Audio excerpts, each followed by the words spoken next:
speaker requests?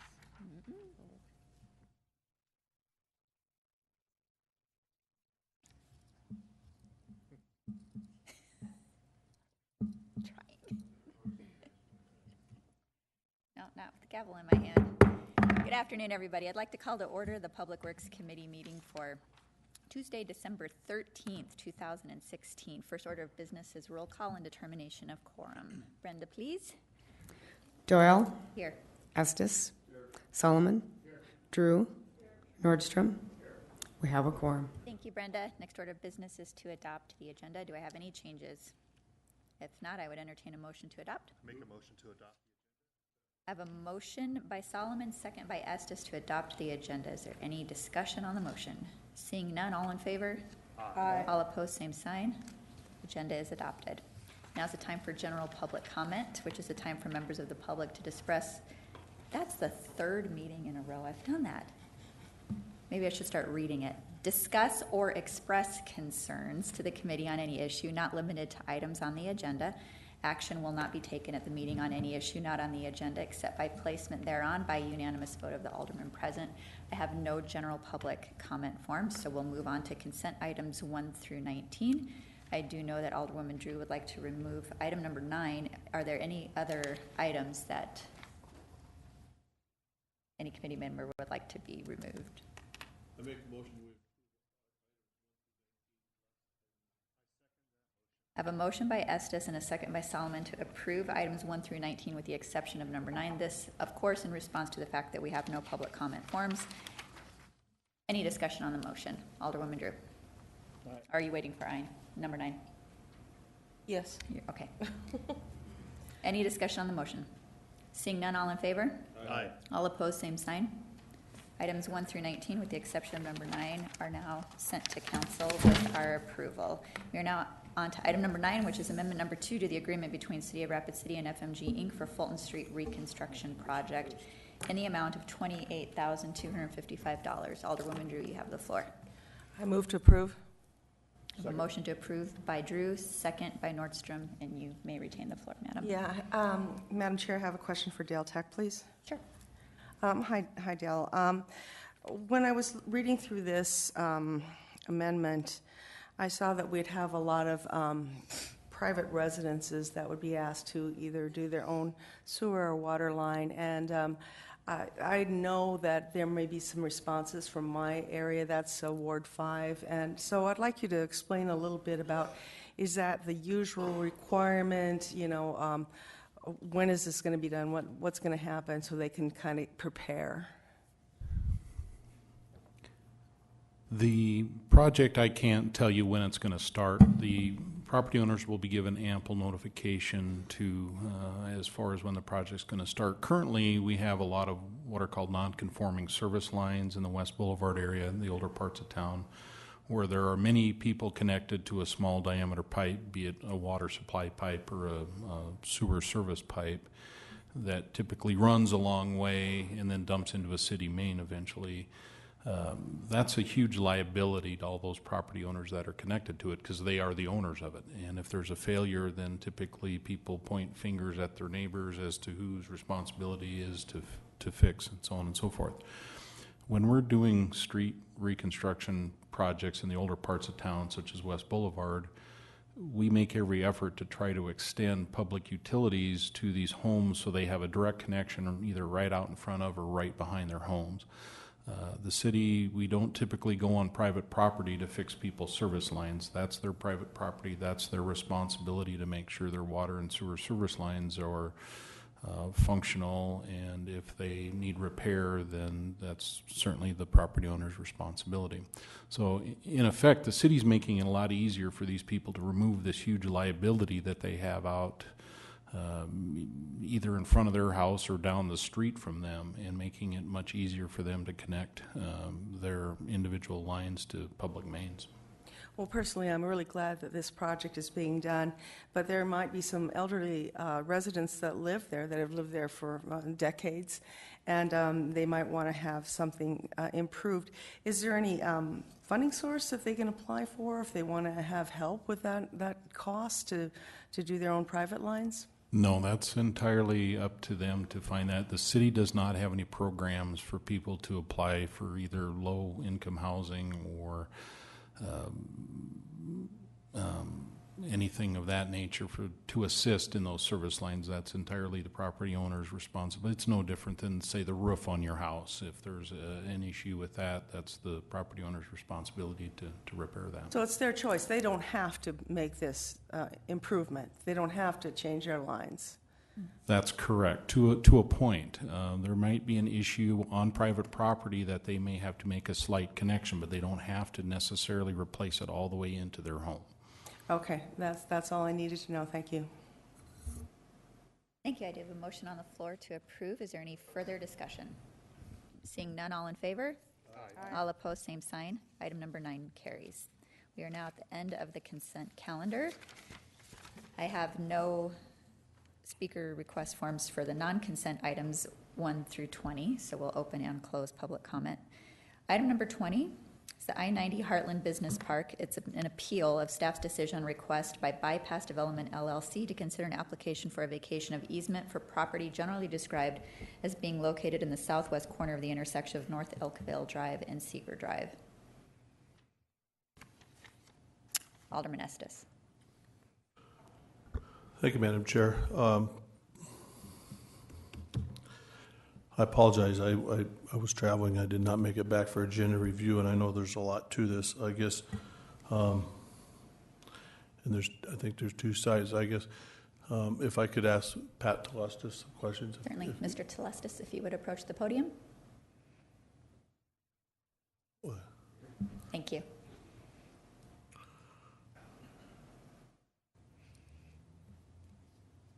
Thank you, sir. If you could state your name for the record. I'm Pat Telestis.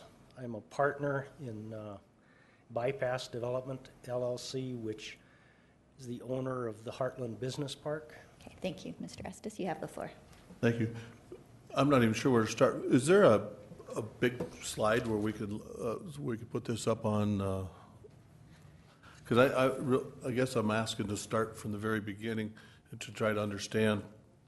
And if I could, I've got some basic handouts I think that would help with some of it. If you could, that would be great. Thanks. Okay, thank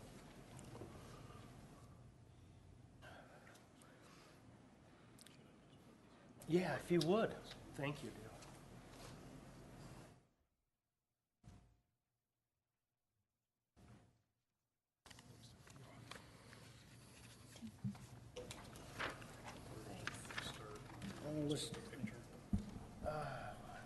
Can I just flip them, Dale, or how do I do it? Just a face up like this. You're ahead of me. I think you've all got in your packet the initial letter that I sent to staff, kind of outlining the general, what I viewed to be the parameters of the thing, and Dale's response, his rationale. So is that going to show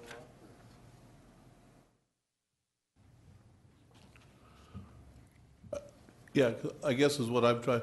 What I'd like is I understand there's a right in, right out, and I believe there was a notation on the plat, and I'm trying to figure out who would have the authority to take that notation away if I think that that's right.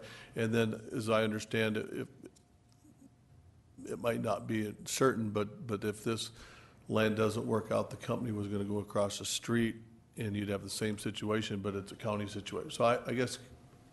Well, this is my understanding in talking to the gentleman. He's got a $3 million building project that he would like to locate on the west side of Seeger Drive.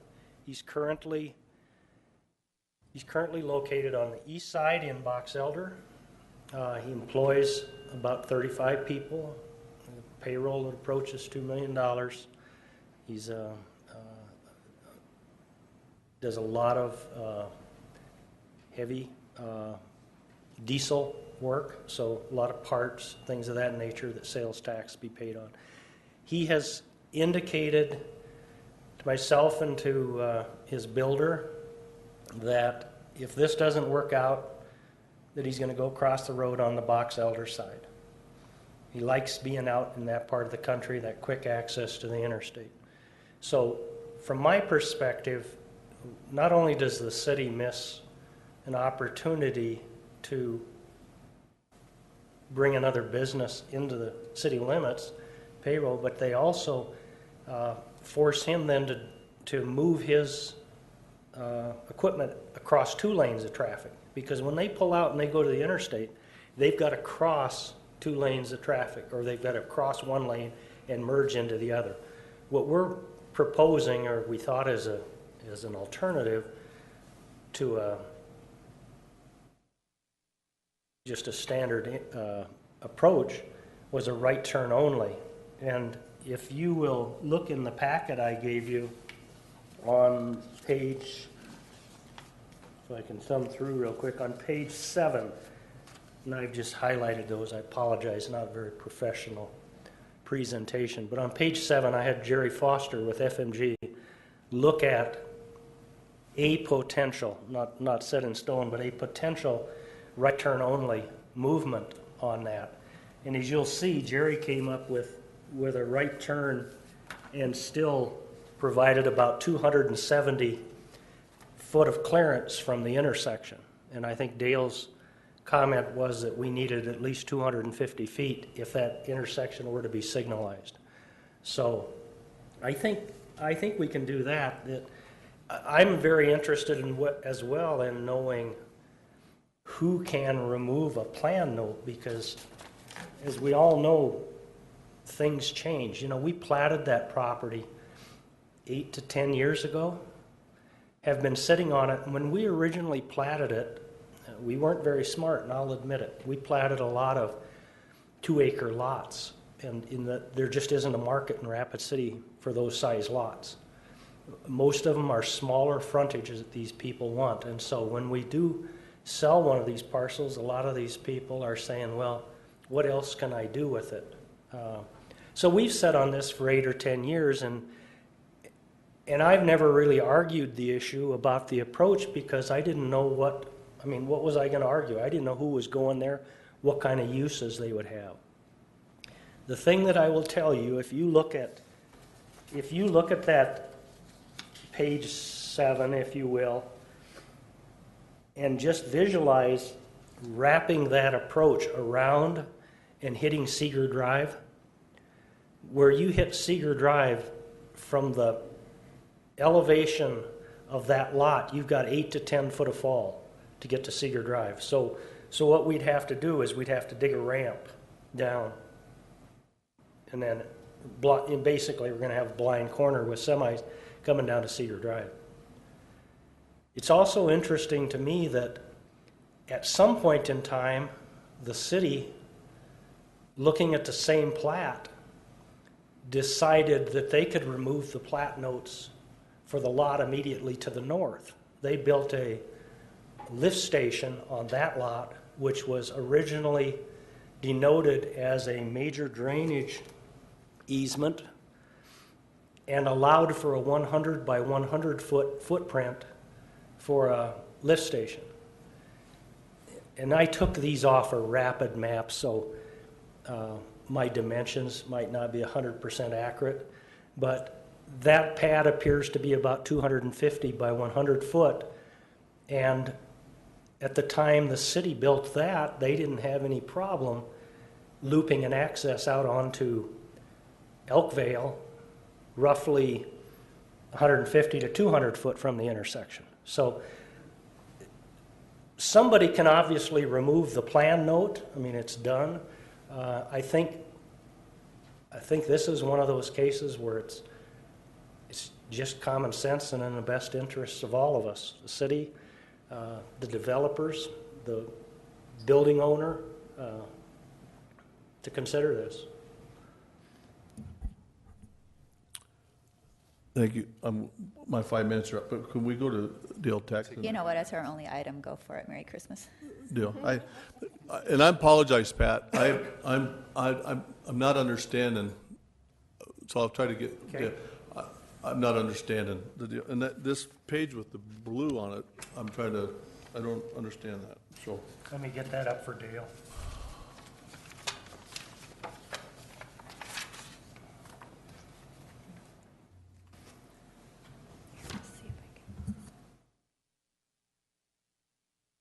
Alderman Estes, did you have a specific question for me, or? Well, I guess the question I have is, this, the denial by staff, is that come from an ordinance book, or does it come from, was it driven by a note on the plat, or is it just doesn't meet the design guidelines? It's actually both. When the property was originally platted, North Elkville Road is an arterial road. The goal of any traffic management on arterial road is to try to limit the number of access points to eliminate any turning movements so you don't have crashes on a high volume road. There were a number of lots platted along North Elkville Road. They had some shared accesses identified there. I believe they were all within that 250-foot threshold per our criteria at the time the property was platted. Seeger Drive is also identified as an arterial road. The expectation when the plat occurred, just as Mr. Telestas alluded to, was he had no idea where the access was going to be. Therefore, non-access easement was platted along North Elkville Road with the assumption that full access to the lot would be taken off either Seeger Drive or Taggart Road. I think he shows two lots together there, but lots 5 and 6. So the city does not have an official access management policy. We do have our engineering criteria that talks about separation distances from intersections, but it's in the public's best interest to try to limit the number of access points on arterial roads to reduce those conflict points. You know, this year, next year is probably no big deal, but we need to think down the road. We need to think about what's the potential for traffic on this road, and if they're dealing with turning movements of trucks coming in and out of that area, there's potential for crashes that wouldn't be there if they took access off of a different roadway.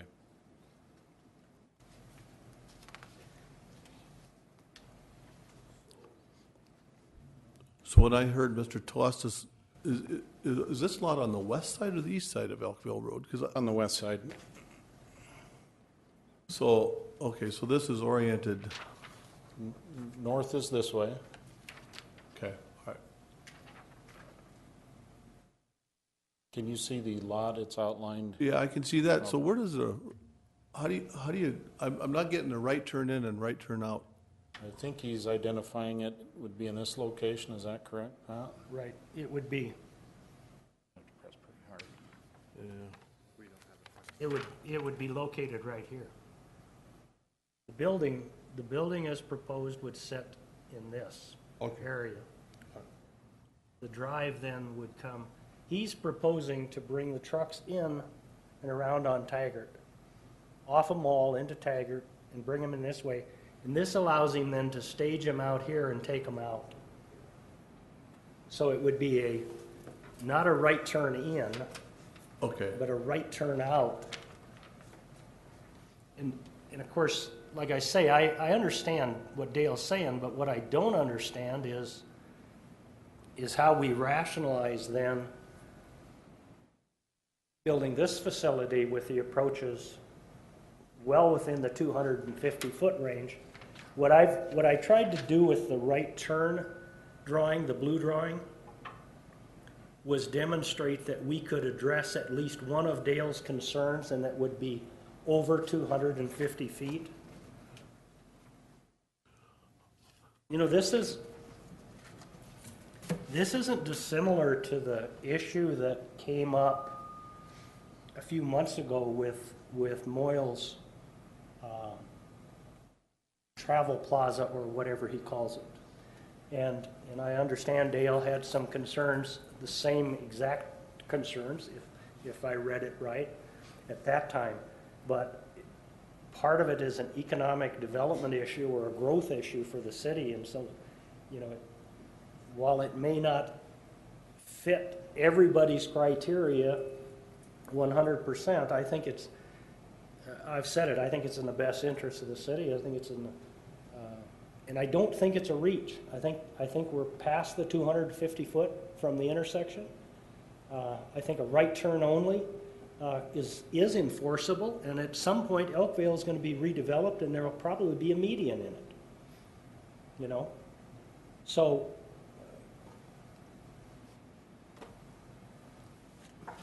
Okay, so it goes down to design criteria. Does staff have a right to remove, or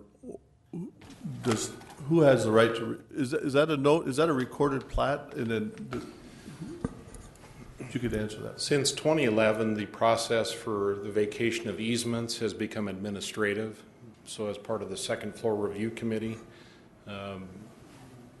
the vacation of easements is administrative in nature. Okay, because the easement is that there was a no access easement. That's correct. Okay, thank you. I yield for right now, Madam Chair. Alderman Nordstrom.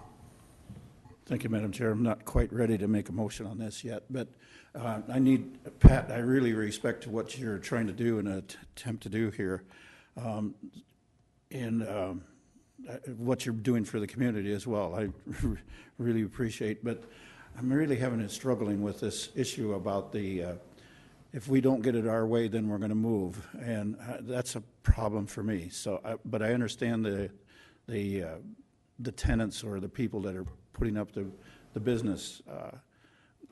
I just don't appreciate that kind of comments. And I don't think the gentleman at all made it as a threat. It was a statement. That's all I can tell you is he said, I'm here, I wouldn't move except the state's going to move me with the Mall Drive extension. I want to be in this location. Now I'm paraphrasing what he said, and it wasn't you go to the city and you tell them I need $1,000 per job for economic development or anything like that. He said, but I need to be able to move my trucks back out. If I stay in Box Elder, I can do it. I'd like to be on your side. I have city utilities. I have a lot of things that I like on the west side. But I need that turning movement to be able to make it work. And so at the end of the day, and that was my statement. The gentleman sure as heck didn't make threatening comments. At the end of the day, that's just the way it's going to work. I'm glad to hear that, because it's just kind of rubs me the wrong way when I hear some comments. And if I implied that, Rich, I apologize, because that wasn't. Okay, I understand. Thank you. Where I'm also having problems with is that we've had similar experiences with not being able to have a right turn in and right turn out to properties. The most current one since I've been on the city council is in the area of 5th and Stumer, where we had a long dialogue about having that right turn in and right turn out from that area. I want to say it's that next street just on the south side of Arby's, a future street getting put in there. And the other one that's coming to my mind right away is Haynes and Knollwood. We were having a tremendous amount of accidents occur at that area. So those are just a couple of examples where I was having some issues or understanding having a right turn and a right turn out only because of the accidents. And then another situation that comes to my mind is I use the buses for the city of Rapid City as well. That's a big target, and it seems like we have a lot of problems with when the buses are making left-hand turns. We've pretty much eliminated as many as we can, but buses, including school buses, turn into a big target. So I don't want to have our commerce trucks turn into big targets in that area. So that's the dilemma I'm having. So I'm not prepared to make a motion just yet, but I wouldn't want to see the jobs coming here as well. But if we do have a long-range planning coming up for North Elkvale Road, that would include those medians in there, and I don't know if we've got that actually, shall I say, cemented down. then I might be able to work with you a little bit more on that. But that's the problems that I'm having, just based on previous experiences and with our big vehicles that we have within the city. And that's all I've got, Pat. And again, thank you for bringing this to our attention. Well, and again, if I can. Sure. Remember, this movement is like this, and I'm drawing it across the lane, but it blends into the flow of traffic. You're not exposing the broad side of the bus, if you will, to oncoming traffic with a right turn only movement. So you minimize 90% of that. The question Dale brought up is enforceability. You know, and I can't argue. There's going to be some question always with somebody running a stop sign or running a stop light. But I think the way Foster has designed this, it makes it harder, and I have to believe, I don't know where the city is. I don't think they have an Elkvale Road design finished, but I would have to believe at some point, if it becomes a major traffic corridor, that there will be some form of divider on that stretch. Done, Mr. Nordstrom? Thank you. I'll yield. Alderwoman Drew. Well, what concerns me here is that Rapid City has a reputation for being non-welcoming of businesses, and this is, I think, a case in point of that. I think that we could probably, I could vote for this appeal because if they just go across the street, I mean, if we say no and they decide to just go across the street, will our safety issues be any better? And I don't think they will. I think if we keep it within the charge of the city to make sure that that's safe, and we do see that there's problems that start to arise, then we can intervene. You know, if we put it out of our jurisdiction, then I guess we'll have to work with it then. But mostly, I want to save this business, this amount of money, and these employees to be able to pay taxes and you know, improve Rapid City with the financial gains that we'd get from them building on the west side. So I think I would be able to vote for the appeal. Thank you. Mr. Solomon, I'd also like if somebody can broach it, if it's on the east side of Elkvale, what traffic's going to be doing. I drive this corridor a lot, and trucks crossing to head north or south rather, is not a pleasant experience in that area. Mr. Solomon. Thank you, Madam Chair. So my only question and a real big concern on this is related to public safety.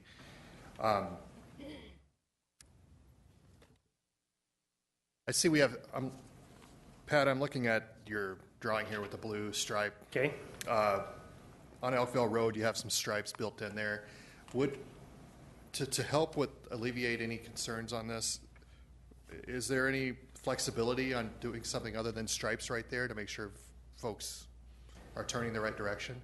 Dale probably can answer this better than I can, but I'm guessing to go in and do something without a major widening of that I don't know. Dale, do you Dale probably understand has what he's asking? Reference. I apologize, this is the first time I've ever seen this, so. Looks like we call it goring out the turn lane to indicate that there's, really your only options are to do it with pavement marking and then put some signs up, which he's including in this exhibit. Either will it be effective or not, no one knows until it's actually installed. Dale, while I have you up here, that substation that's up just north of this on Seeger, do we grant exceptions to ourselves as a city on this? We may have. I don't know the history of that. He alluded to the drainage easement that was there. I believe there was an engineering analysis that was done to reduce the footprint of or to actually identify the actual footprint of the drainage easement. I can't speak to that approach location. I know there was an existing approach there with the old lift station. I don't know. I can't answer that question at this time. I'd be happy to do a little research on it if you'd like. That's why I was just curious if you knew off the top of your head. We obviously did it for ourselves as a city. We do this. I'll yield the floor for right now. Thank Can you. we Since show there are this no one? further lights, Mr. Telestis, I would have a question for you, if I No, may. that's a different one, Dale. If we could. What do you mean?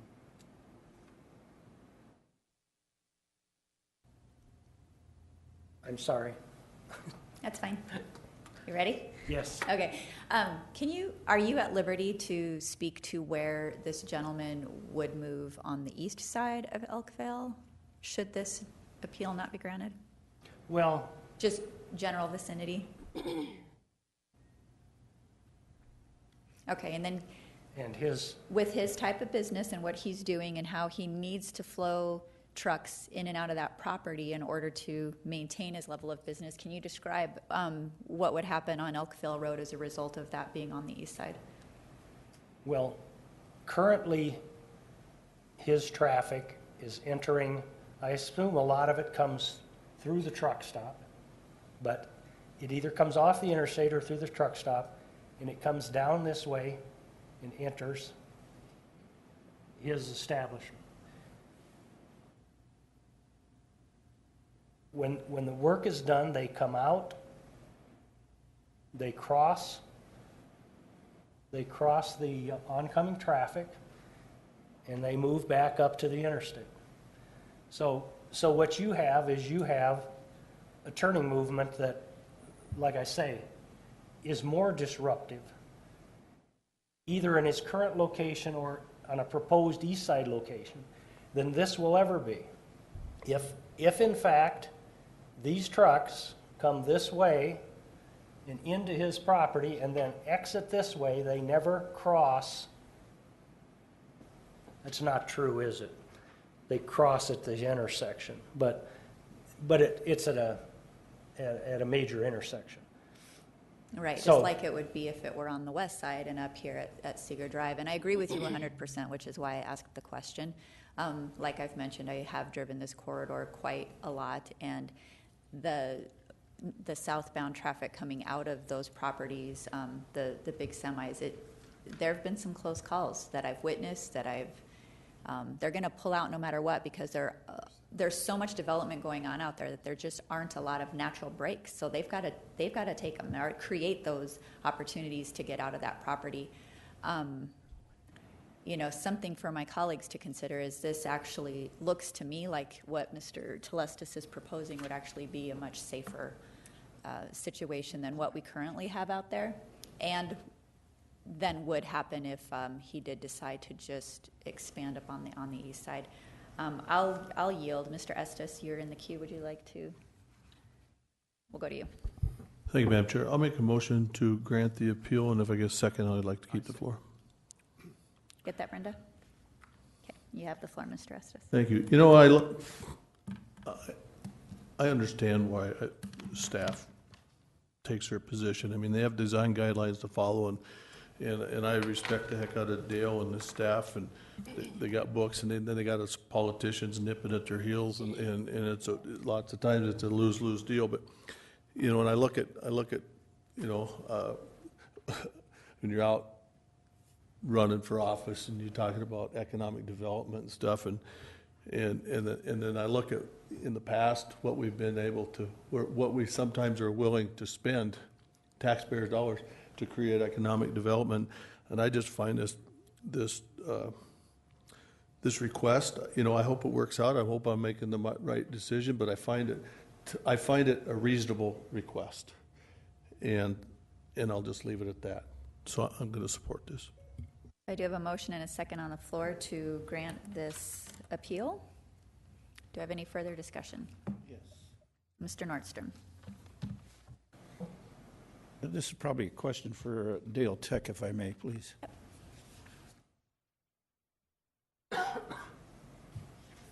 Dale, I realize this is your first time looking at this page 7 with the blue lines on it.